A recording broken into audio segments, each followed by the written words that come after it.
Em, listo. Semana 13, órganos y sentidos, ¿no? Algo más, un poco más, complejo, sí, más genético también, la verdad, no le voy a mentir, pero, sí se puede. Ahora, desarrollo del ojo, súper importante. En la cuarta semana, ¿qué es lo que va a aparecer? Los surcos ópticos. Esos son nuestro primer indicio. Ahí vamos a hacer los pliegues neurales, que estos se van a transformar en ¿qué? En dos vesículas ópticas. Por favor, de eso no se me olvide. Dos vesículas ópticas. Y luego estas dos vesículas ópticas se van a conectar con el encéfalo anterior, es decir, la parte ya más cerebral, en otras palabras. Aquí está. Y estas se van a adelgazar para formar tallos ópticos. Entonces tenemos nuestras vesículas que se conectan con el encéfalo anterior y dan como tallos ópticos. Estructura es algo que así. ¿No? Nuestro ectodermo superficial, obviamente, acá estamos hablando del ectodermo. ¿Por qué? Porque existe, porque el sistema, pues obviamente, de la visión, hay bastantes nervios. Entonces, por eso acá también tenemos involucrado al ectodermo. Al nervio óptico es uno de ellos. Entonces, el ectodermo superficial va a tener, de vesículas, van a formar la placa de cristalino, que esta placa de cristalino se va a acercar y se va a fusionar con bordes de la fisura óptica y los vasos hialoideos se van a quedar dentro del nervio óptico. Es por eso que si ustedes van a cualquier eh, libro de anatomía, van a ver que el nervio óptico está así y por adentro transcurre una arteria. Por eso que es importante la embriología. Y justo en ese tema, pues obviamente de ese tema de la anatomía, es por eso que muchas veces el glaucoma es lo que obviamente impide, ¿no? Impide, quita visión en otras palabras.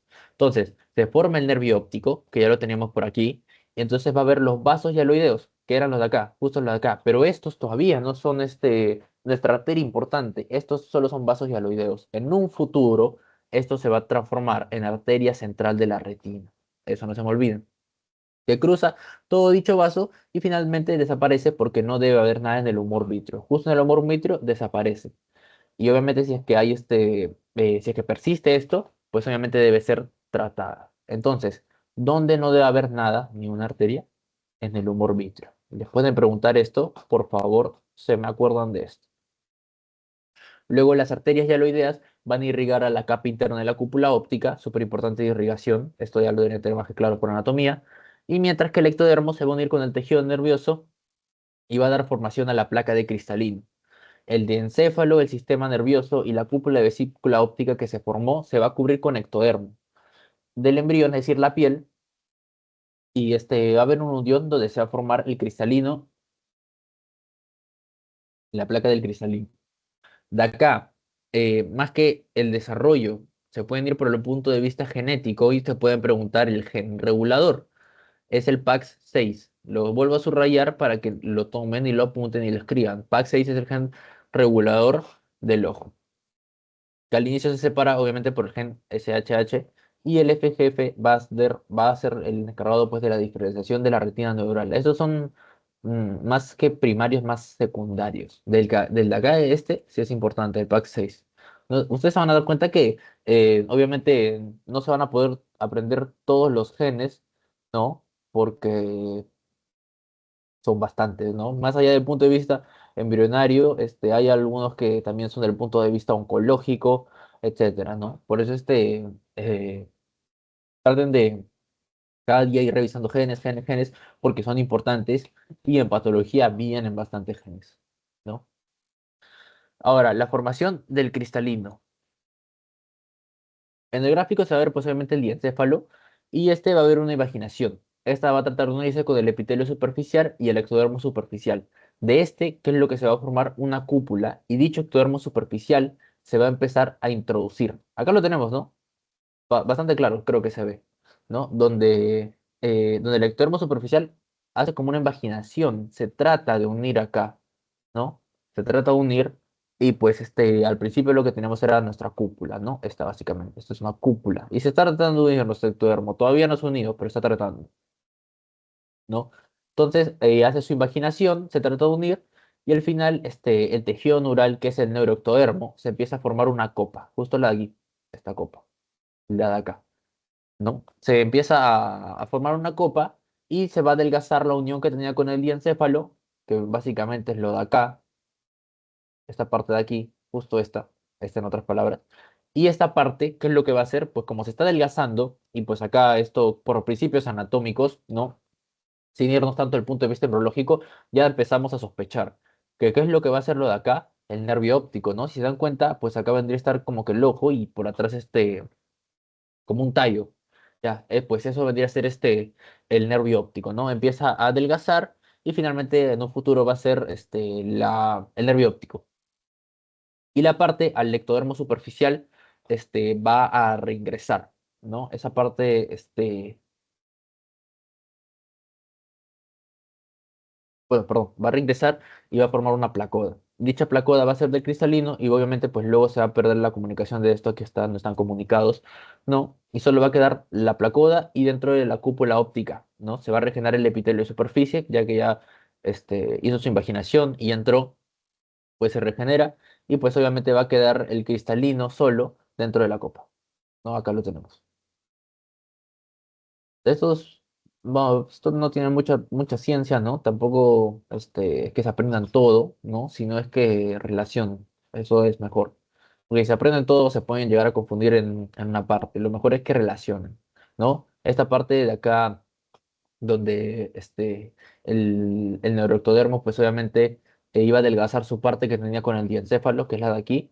No necesitaba ser un experto en embriología como para saber que en un futuro iba a ser el nervio óptico, ¿no? Porque básicamente desde el punto de vista anatómico ya nos podemos dar cuenta. Y nuestro nervio óptico. Acá justo ahí teníamos que obviamente se iba a adelgazar y al final se iba a ir cerrando y luego va a estar un poco abierto.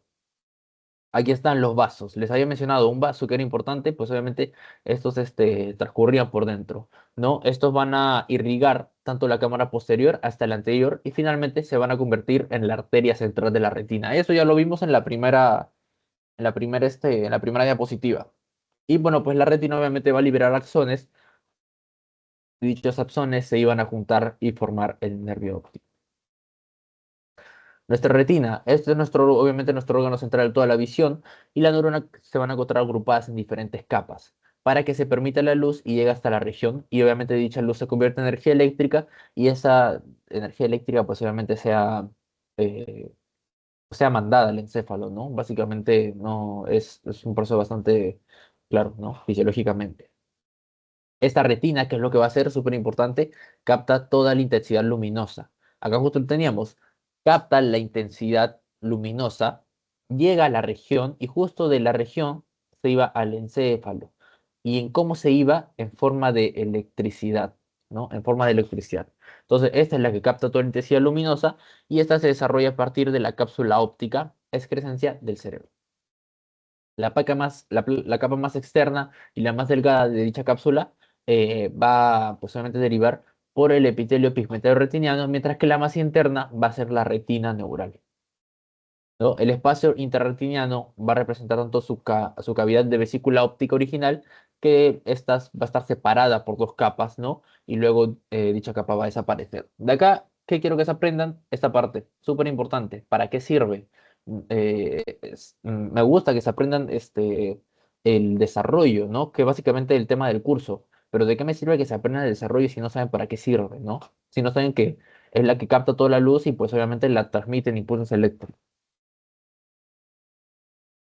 Ahora, nuestro cuerpo ciliar. Este va a ser un órgano importante del ojo que va a estar tanto en su cámara anterior y se va a encontrar el humor acuoso y en su parte posterior el humor vítreo.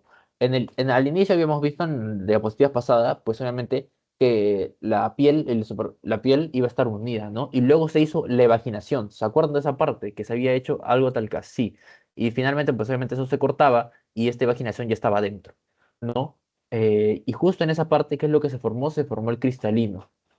Y posterior a eso, unía sobre la parte superior, que vendría a ser la epidermis, que era la de acá, ¿no? Y la otra iba a permanecer durante un tiempo. Hasta que normalmente, obviamente, pues, como se dan cuenta que es un orificio plano, no hay una salida por donde ver, obviamente, conforme va pasando el tiempo, esta se iba a permeabilizar. Se permeabilizaba y esto que era un orificio ya iba a quedar más como un ojito, ¿no? Algo así, justo esto, como esto. Ya iba a quedar más como un ojito porque se permeabilizaba, ¿no? Y pues obviamente de eso se iban a formar las cejas, los párpados superiores, inferiores, y el cuerpo ciliar que va a ser una prolongación, importante, una prolongación que acuña los coroides. De eso no se me olviden. Se dan cuenta si están en la primera parte, que era la evaginación, ya lo demás, pues obviamente se saca un poco más fácil, ¿no? La iris, obviamente, es súper importante. Esto no necesita tanta ciencia. Ya saben que dentro de ella está la pupila, ¿no? Esto lo voy a borrar porque es súper sencillo, ¿no? Deberían ya saberlo. Y pues, obviamente, les había mencionado en la clase pasada del sistema nervioso que había nuestro sistema nervioso, ¿no? Nuestro sistema nervioso autónomo, vegetativo, en otras palabras. ¿Por qué se caracterizaba eso? Por la parte simpática y la parasimpática. Ahora, acá también les estoy dando introducción a la fisiología con lo que les explico sobre estas cosas. El simpático, más allá del ojo, en el sistema digestivo, no nos daba ganas de ir al baño, es decir, reducía el peristaltismo. Y el parasimpático lo aumentaba. En el ojo, tanto en la iris, también tiene una parte bastante importante, ¿no? Porque se encarga de los músculos que obviamente van a permitir eh, pues obviamente la midriasis y la miosis. No, la midriasis que es una dilatación, esto negrito, en palabras más cristianas, pues obviamente se va a agrandar. Esto es midriasis. Y miosis se achica, ¿no? Se vuelve más pequeño, en palabras más sencillas. Ahora, ¿por qué sucede esto? El sistema simpático, más allá de por estímulos farmacológicos, ¿no? Como podría ser adrenalina, etcétera, cuando vemos la luz, ¿qué es lo que va a hacer automáticamente? Que el simpático, que lo que vendría a ser es la midriasis, no tenga tanta actividad y el parasimpático sí la tenga haciendo una miosis, es decir, esto, lo de acá, haciendo que esta parte sea mucho más pequeña. ¿No? Y mientras que cuando no hay luz, cuando estamos en la noche, cuando salimos a caminar, a pasear, etcétera, y es de noche, el sistema simpático va a tener más actividad, en otras palabras. ¿Por qué? Porque va a ser obviamente que hay una dilatación, ¿no? Eso es importante. Y acá justo nos lo pone, ¿no? La miosis y la midriosis, que va a ser obviamente el regulador de la luz que va a ingresar al ojo. Luego tenemos al estroma de la iris, derivado de la cresta neural, el músculo dilatador de la iris, que básicamente es lo que se encarga de dilatar, ¿no? Les había mencionado acá en esta explicación pequeña que les hice de acá. Esta va a ser del neuroectodermo y va a dar su capa externa de la copa óptica. Y mientras que el iris va a derivar de la parte anterior de la cúpula óptica y se va a flexionar el sentido medial para finalmente cubrir el cristalino. De acá, esto es del punto de vista fisiológico, por favor, se acuerdan de esto y pues obviamente los derivados también, ¿no? Súper importante. Y luego la córnea, que va a ser del ectodermo superficial, nos va a dar el epitelio corneal, el cual va a cubrir la iris, que está sobre el cristalino, el mesénquima subyacente, el cual, ¿qué es lo que va a hacer? Diferenciar el tejido conectivo denso de la sustancia propia de la córnea. Que esto nos va a ser entonces en total dos orígenes, tanto ectodérmico, ¿por qué parte? Por la parte del epitelio corneal que cubra la iris, que está sobre el cristalino. Y tanto del origen mesodérmico, por esta parte del mesénquima subyacente que diferenciaba tanto al tejido conectivo denso de la misma córnea, ¿no? Dos orígenes, no se me olviden. Les había mencionado al principio de la clase que los dos orígenes son importantes. Finalmente, el coroides, capa vascular del ojo, porque las anteriores son avasculares, es decir, esta es la vascular, la que tiene irrigación. Esta va a ser la que trae alimentación al ojo y va a derivar de nuestro nervio óptico. Entonces el cristalino se va a desprender en la región anterior del ectodermo de superficie y va a quedar suspendido, por lo cual no va a recibir alimentación. Y ahí están los vasos hialoideos, que lo habíamos visto en la primera diapositiva. Entonces, para la formación, a medida que se desarrolle el ojo, este va a formar su propia estructura a través del coroides.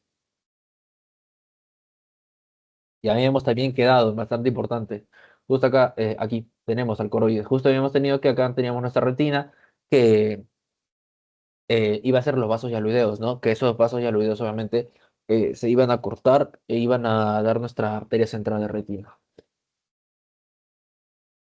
Luego tenemos a la esclerótica. Esta esclerótica va a ser la capa fibrosa densa del globo ocular. Y esta va a ser obviamente la parte blanca que vemos, ¿no? Justo la de aquí. Bastante claro. Y obviamente esta va a dar la consistencia al ojo, ¿no? Porque va a ser el tejido fibroso que habíamos visto ya hace 2 diapositivas que se formaba a partir del mesenquima circundante.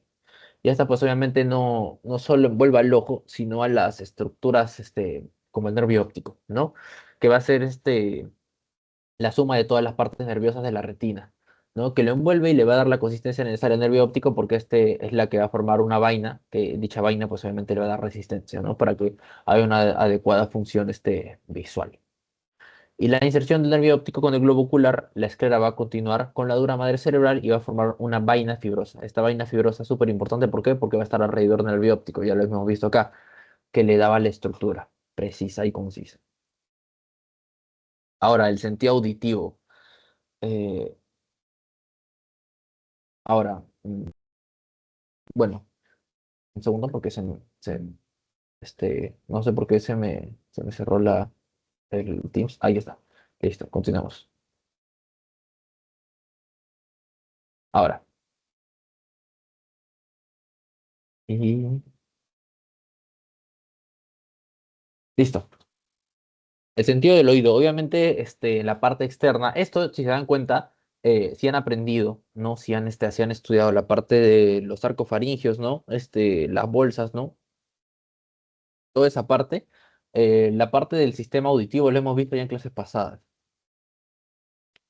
no tanto como un solo sistema, sino lo hemos tocado varias veces y en todas esas veces, pues hemos formado todo el conducto auditivo. Pero acá lo vamos a tocar otra vez, ¿no? Un poco más, más centrado. Bueno, obviamente en la parte externa que vamos a tener a la oreja, ¿no? A lo que vemos a simple vista, y el conducto auditivo externo. En el oído medio, porque este conducto es por tres partes, ¿no? Externo, medio e interno. Pues este oído medio vamos a hacer la caja del tímpano, donde van a estar pues los huesecillos. Súper importante, por anatomía ya lo debes saber, yunque, martillo y estribo. O martillo, yunque y estribo, mejor dicho. Y obviamente, pues este oído interno va a estar formado por los canales vestibulares y la cóclea. Ahí vamos a tener un par craneal bastante importante, ¿no? El vestíbulo coclear, ¿no? Que más adelante lo vamos a tocar. Y pues obviamente vamos a tener que ahí está los nervios vestibulares y el coclear, justo lo que les acabo de mencionar. Y por eso, pues obviamente se llama el sentido del oído. Por el nervio cocleovestibular o vestíbulo coclear. Ese también se encarga, pues obviamente, de la orientación, ¿no? Súper importante. Y pues el oído medio va a ser el primer y segundo arco braquial. Esto también lo tocamos. Si se dan cuenta, toda esta parte ya la hemos tocado, pero obviamente es recordar. Y en nuestro primer arco nos va a dar el cartílago de Mecker y el segundo el de Reicher. Por favor, de eso sí, se me acuerda. Y acá tenemos la fusión de las tres capas germinativas en el desarrollo del oído. Tanto el ectodermo, que va a intervenir, ¿no? En la información del oído interno y externo. El mesodermo, que participa en la formación de las tres partes del oído y finalmente el endodermo, solo de la formación del oído medio. Ahí están la fusión de nuestras tres capas importantes, esto no se olviden. Ectodermo, interno y externo. Mesodermo, las tres de frente y el endodermo, pues solo del medio, ¿no? Del endodermo es básicamente la que no hace el ectodermo, ¿no? Así se lo pueden acordar. El funcionamiento y el desarrollo, súper importante tanto desde el punto de vista fisiológico, inclusive. El externo, ¿qué es lo que va a hacer? Va a captar las ondas sonoras. Acá lo tenemos. Estas son las ondas sonoras. Lo capta hasta que en el medio, ¿qué es lo que va a hacer? La transmisión de las ondas sonoras por el martillo y el yunque, etcétera, y el estribo. Eso lo que ustedes ya conocen, ¿no? Ese martillo y yunque, pues obviamente va a hacer los impulsos y obviamente, pues en el interno ya van a estar el receptor de la audición y del equilibrio. Me había olvidado comentarles que justo el nervio óptico, algunos es una estructura nerviosa tan especializada que algunos mencionaban que era no tanto un nervio, sino como que una extensión del cerebro, ¿no? Por su misma complejidad. Ahora, la vesícula óptica. A los 22 días se va a formar la vesícula óptica, óptica, que luego se formaban dos placodas ópticas, y estas van a dar una invaginación, y esta va a formar la vesícula óptica en la quinta semana. Entonces, esta se va a alargar y esta nos va a dar su parte dorsal y ventral. La parte acá ya se pueden dar cuenta, ¿no? Pues obviamente de tanto desde el punto de vista anatómico también, ¿no? Que parece el caracol, ¿no? El caracol que ya tenemos bastante, así le decimos, ¿no? Desde el punto de vista anatómico, como he mencionado. La porción dorsal va a dar nuestros conductos semicirculares, nuestro utrículo, el conducto endolinfático, que es una parte importante en el sistema auditivo, tanto la linfa, ¿no? Que va a tener que ver con el equilibrio, es decir, la porción dorsal. De eso no se olviden, porción dorsal, equilibrio, y es diferente a su porción ventral, que básicamente era la otra parte, ¿no? Porque les había mencionado que existía el nervio vestibulocochlear, que se encargaba tanto del equilibrio y de la parte auditiva. La parte dorsal es más de la parte vestibular, mientras que la ventral ya es más coclear, ¿no? Acá tenemos, nos da el sáculo y el conducto coclear, y estos obviamente tienen que ver con la audición. De eso sí no se olviden, porque eso les pueden poner. Dorsal, equilibrio, ventral, audición. Y luego el sáculo va a imaginar su parte inferior en la sexta semana y va a formar nuestro conducto coclear, que se va a desarrollar de forma espiral como el caracol que les había mencionado en la octava semana. Y esta, pues obviamente va a ser la conexión entre el sáculo y el conducto coclear y conducto de Henle. Aquí están, ¿no? La conexión sáculo, conducto de Hensen y el coclear. Básicamente todo esto, si se dan cuenta, todo esto de acá. Súper importante, eso es la vesícula óptica. Y el oído interno, este ya es un poco más complejo, ¿no? Va a ser el primero a desarrollar al inicio de la tercera semana. Van a dar, los indicios, ¿cuáles van a ser? Pues nuestras pistas, ¿no? Que nos da a entender que se está formando nuestro sistema auditivo, va a ser las placodas ópticas. Esto va a ser un engrosamiento del ectodermo y obviamente estas placas se van imaginando y van a formar vesículas ópticas en la cuarta semana, lo cual ya habíamos visto en la diapositiva pasada y se daban cuenta. El romboencéfalo, que básicamente tiene que ver con la clase pasada que les había mencionado también, va a imaginar a placoda, se cierra y forma la fosa óptica. Y luego la vesícula óptica a nivel del romboencéfalo. Dos estructuras, ¿no? Dos estructuras bastante importantes del encéfalo. Les había mencionado que también tenía sus derivados, ¿no? Y nuestra porción vestibular, que vendría a ser más del equilibrio, ¿no? Va a estar el principio del montículo y luego va a dar brotes globulosos, que esos se aplanan en la sexta semana y van a ser los futuros esbozos de conductos semicirculares. Y aquí están nuestros tres ejes súper importantes, los tres ejes, el X y el Y y el Z, que nos va a dar la información de la ubicación. Estos van a estar constituidos por el conducto semicircular, que acá ya lo teníamos básicamente en la parte de acá, que van a desembocar en el utrículo. Estas células de ampolla van a formar nuestra cresta ampollar para transmitir al cerebro y obviamente si falta este sistema, ¿qué es lo que va a pasar? Si es que no hay equilibrio, pues nos caemos, ¿no? No vamos a tener una adecuada postura. Y el conducto coclear, que este va a tener que ver con la audición, eso ya lo... Básicamente todo esto es adentrarnos más al tema, pero si se dan cuenta, todo esto ya lo hemos tocado de la anterior diapositiva, ¿no? Acá lo estamos viendo más a profundo. Luego este tiene que ver con la audición y hasta la décima semana primero se forma el conducto vestibular y de la cuarta a la décima se va a presentar nuestra vacuolización. Vamos a hacer los dos espacios, ¿no? La rampa vestibular timpánica y la rampa vestibular. Y estas van a ser separadas, por tanto, la membrana vestibular y basilar. Y obviamente nuestras células epiteliales van a formar dos glotis, tanto su borde interno, que va a ser el limbo espiral, importante, y el borde externo con las células ciliadas, recubiertas por quién? Por la membrana tectorial. Entonces, estas células ciliadas van a tomar información de la audición, los impulsos que les he mencionado, ¿no? Y esto va a ser transmitido por la endolinfa, que les he mencionado que era un líquido bastante importante. Entonces, es transmitido y las células neuroepiteliales van a llevar información a la membrana tectorial de las células ciliadas que van a formar el órgano de Corti. Y en nuestra décima semana tenemos a los espacios perilinfáticos que van a formar superior tanto la rampa vestibular y en la parte inferior nuestra rampa timpánica. Esto no se olviden, les pueden preguntar. ¿Qué espacio linfático? La parte superior del espacio perilinfático forma la rampa timpánica, tú pones que es falso porque es la inferior. La superior es la que forma la vestibular. Y en la parte superior, obviamente, los conductos semicirculares y la parte inferior, la formación del caracol o de la región coclear, que esta va a estar en la porción ventral y se va a formar la porción coclear, que va a ser nuestra región auditiva, que si se dan cuenta, como en cuatro diapositivas anteriores, ya habíamos mencionado que la porción coclear justo era característico de la región auditiva, no de la vestibular. Y acá está justo también lo que hemos visto, ¿no?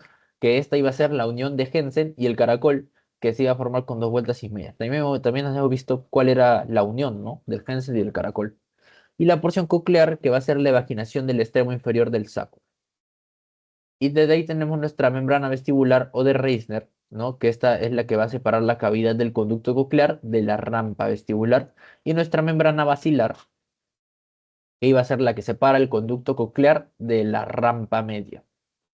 Por favor, no se olviden de estas dos membranas que son importantes, tanto la vestibular como la basilar. en la 10ª semana. Genes, la parte que menos me gusta. Acá estos genes es lo que van regular pues el desarrollo del oído, ¿no? Vamos a tener la presencia del PAX2, que este va a ser el que va a dar la vesícula óptica, y en la ausencia obviamente no se va a formar la cóclea ni el ganglio en espiral, que era básicamente el caracol, ¿no? Entonces íbamos a tener una sordera congénita, ya que la cóclea, como lo hemos visto, era importante para la audición. Luego tenemos al receptor 3 de factor de crecimiento fibroblastos. Pues obviamente iba a desarrollarse con el conducto endolinfático. Y finalmente los genes Fonbox, ¿no? Que esto van a tener al NKX51 y al NKX52, que van a ser los precursores de nuestros canales semicirculares. Si no hay estos canales, pues obviamente tampoco va a haber equilibrio, ¿no? En otras palabras. Acá era la parte auditiva y acá es más la parte vestibular.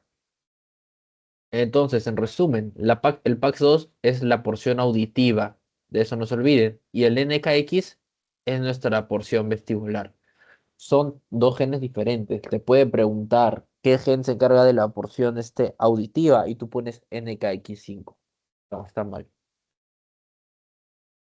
Luego tenemos a la membrana timpánica, que esta va a estar separada por el externo y el medio y va a tener nuestros tres orígenes, tanto el ectodermo, el cual va a darnos nuestro primer surco, ya lo hemos visto también en clases pasadas, el endodermo, que nos va a dar el receso del tubo timpánico de la primera bolsa faríngea, y el mesenquima de primer y segundo arco faríngeo. Este es otro. Ojo. Luego nuestro oído medio, esto básicamente un resumen, ya lo habíamos visto, ¿no? La caja del tímpano, los huesecillos del oído, tanto yunque y martillo, y el yunque y martillo derivados por el primer cartílago de Meckel. Importante. Nuestro estribo, que es nuestro tercer huesecito pequeño, ¿no? Va a ser formado por el segundo arco, formado por el cartílago de Reichert. Recuerden, los tres no se forman juntos, se forman separados, el yunque y el martillo juntos y el estribo es más separado. Y nuestro conducto faringotimpánico y la cavidad timpánica se origina en la primera bolsa faríngea o endodermo. Nuestro oído medio se asocia a arcos branquiales y bolsa branquial. Aquí están nuestros huesecillos, ¿no? Y acá tenemos que nuestro primer arco branquial, obviamente aquí nos daba al martillo y al yunque. Y el segundo era otro, era diferente. El segundo, ¿quién era? El estribo. Aquí estaba, justo acá lo recalco. Segundo arco, el estribo. Y el primer arco, el martillo y el yunque. Y acá, pues, obviamente tenemos más inervaciones, ¿no? Al trigémino. Y en el segundo, pues, obviamente al facial. Aquí en el tercer arco vamos a tener al glosofaringio y al cuarto al vago. Y ahora ya nuestro oído externo, que era básicamente la parte de acá, ¿no? La parte de la oreja, ¿no? Nuestro primer surco, les había mencionado que cuál era, ¿de quién derivaba? Del ectodermo. Y este nos va a dar tanto la oreja, la cavidad timpánica exterior y la membrana timpánica. Conducto auditivo exterior, perdón. Acá era conducto auditivo exterior. Y nuestro pabellón auricular, ¿no? Al principio los oídos van a ser obviamente de dilatación baja y a medida que se van desarrollando la cara, eso ya lo hemos visto acá no, sino en aparato locomotor, si mal no recuerdo, una clase antes, los oídos van a ir subiendo hacia la parte donde estuvo el ojo y los ojos se van a ir centralizando para la parte del medio. Entonces es por eso que, mira, justo acá lo recalqué, ¿no? Que recordemos que los ojos estaban a los lados de la cara, porque eso lo vimos en una clase pasada, si mal no recuerdo. Entonces, habiendo mencionado tanto la parte interna, el conducto auditivo interno como el conducto auditivo medio, ¿quién va a formar la oreja? Lo forma tanto el primer y el segundo arco branquial y la primera hendidura branquial. Les pueden preguntar eso, es una pregunta bastante sencilla, ¿no? Y el lóbulo, obviamente, de la parte de la oreja va a ser la última parte que se desarrolla de esta. Y el sentido de tacto, aquí están nuestros corpúsculos, lo vamos a ver más adelante en nuevas diapositivas, pero eso es bastante importante. Las primeras semanas van a estar las células ectodérmicas superficiales y obviamente el peridermo que protege al embrión durante los primeros días de vida. Y en el segundo mes, ¿qué es lo que va a pasar? Van a proliferar y van a formar la capa protectora superficial del epitelio escamoso, simple. Y dichas células aplanadas van a recibir el nombre de peridermo. Luego ahí se va a dar el proceso de queratinización, porque se acuerdan que las células de la piel reciben una rejuvenización constante, ¿no? Una queratinización constante también, ¿no? El proceso de queratinización y descamación continua van a sustituir a nuevas células. Eso más desde el punto de vista histológico, ¿no? Aquí tenemos La epidermis con su capa córnea, vamos a ver la capa germinal de la piel, donde los pliegues que genera se encuentran dentro de los órganos, los sentidos detectores a diferentes tipos de presiones, ¿no? Tanto puede ser calor, puede ser frío, puede ser la presión, la vibración o el táctil, ¿no? Eso es importante. Y obviamente también estos van a estar presentes en la dermis, acá lo recalca bastante claro. En la dermis, ¿qué es lo que encontramos? Los pélulos y las glándulas sebáceas. Y el hipodermis obviamente va a ser la parte que va a dar protección a músculos o huesos y va a estar constituida por tejido adiposo y va a ser la continuación en profundidad de la dermis. Entonces esta va a ser lo que cubre al músculo, básicamente va a ser el tejido adiposo. La dermis va a provenir del mesodermo y de las células fusiformes se convierten en fibroblastos más profundas, fibras precolágenas y en el segundo y cuarto mes, en fibras precolágenas. Y a partir de la sexta van a ser las fibras elásticas, que van a tener cierta inervación. Por eso es que mientras vas envejeciendo, obviamente que es lo que se pierde el colágeno, ¿no? Y por eso es que ya no, ya nuestra elasticidad de la piel disminuye, ¿no? Por eso es que se dan las arrugas. Acá, los corpúsculos, apréndanselo también, es memoria, ¿no? El corpúsculo de Meissner nos da nuestra parte táctil, el corpúsculo de Batter-Pacini nos da nuestra presión y vibración, el corpúsculo de Ruffini nos da nuestro calor y el corpúsculo de Cross que nos da frío. Esto importante, apréndanselo, les puede venir. Finalmente, el sentido de gusto, las papilas gustativas, estas van a ser estructuras que se van a llamar corpúsculos gustativos y van a estar dispersas por toda la parte de la lengua. ¿No? Esto va a enviar información hacia el cerebro por medio de impulsos nerviosos. En la cuarta semana, en la cara endodérmica del primer arco braquial van a aparecer dos protuberancias. Esas protuberancias van a ser las linguales laterales y la prominencia medial. Dichas protuberancias linguales laterales se van a fusionar entre sí y a su vez con la prominencia medial que ya se había formado, van a formar las dos partes, o sea, es decir, si son tres partes, las dos partes anteriores del cuerpo de la lengua. Eso que es lo que va a ser la parte móvil. Luego vamos a tener la otra estructura que se va a formar, que va a ser el tubérculo mesobraquial medio. Esta, ¿qué es lo que va a hacer? Pues obviamente va a formar la parte fija de la lengua, ¿no? La que falta, ¿no? De los dos tercios. Y obviamente los dos tubérculos laterales y todos en la extremidad ventral, uno a cada lado de la mandíbula. Entonces, importante, eso es como un resumen pequeño. Los dos tercios anteriores van a estar separados del tercio por la V lingual y el primer tercio posterior, que en teoría va a ser el fijo, ya lo deben saber por lo que les expliqué anteriormente, va a estar originado en el tejido formando la fusión medial. Y el segundo y tercero y parte del cuarto arco branquial y la endoblástica. Finalmente, la lengua, obviamente, en temas de las capas embrionarias, ¿qué es lo que va a tener? Va a tener dos orígenes, ¿no? Va a ser la parte tanto ectodérmica como endodérmica. Y la embriología de los corpúsculos gustativos. El corpúsculo de gusto obviamente va a ser las estructuras formadas por células neuroepiteliales, que esto también ya lo vimos en donde, en estructuras del sistema nervioso, en las células en específico. ¿Estas qué es lo que van a hacer? Van a percibir las sustancias en disolución y su diferenciación epitelial va a proceder del ectodermo, del estomodeo de la boca, que lo hemos visto también en la parte pasada, que va a ser la estructura primitiva cubierta por tanto la membrana mucofaringea. ¿Y esto qué es lo que va a hacer? Van a quedar como agrupaciones celulares y estas van a estar entre las células de sostén que van a estar organizadas y como están organizadas van a constituir finalmente las papilas. Dichas papilas se van a diferenciar como proyecciones pediculares que van a constituir a las papilas filiformes, y mientras que otras van a ser denominadas las caliciformes, que estas van a ser las que no sobresalen, y estas van a ser el resultado de una invaginación epitelial. Por esa misma razón no sobresalen, ¿no? Dicha invaginación epitelial que nos da origen, ¿a quién? A las papilas caliciformes. ¿Qué es lo en qué tiempo va a tener lugar? En la 12ª semana de desarrollo. Ahí va a ser cuando estas papilas van a formarse y van a imaginarse para que finalmente puedan tener la capacidad de detectar sabores. Entonces, la 12ª semana, ¿por qué se va a caracterizar?